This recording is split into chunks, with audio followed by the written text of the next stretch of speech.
Maswerteng gabi po mga ka-STL. Narito na po ang resulta ng STL Bataan para sa araw na to, 3rd draw, July 30, 2025, araw ng Miyerkules. Naway ang mga natayan niyo kung mga numero kanina ay manalo nawa ngayong gabing ito, 8 PM. Kaya kunin niyo na po ang inyong mga ticket. Narito na po ang resulta.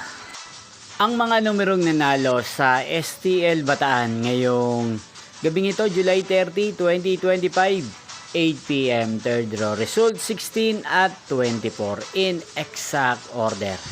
At ngayong gabing ito sa STL Bataan, natin pong shoutout si Kuya Justin ng Bataan na nanonood po sa channel na to. Shoutout po sa inyo. Inyo pong napanood ang resulta ng STL Bataan sa channel na to, Roderick Hernandez TV. Maraming salamat po sa patuloy nyo pong panonood sa aking channel. Magkita-kita pong muli tayo bukas ng alas 11 ng umaga. Thank you for watching.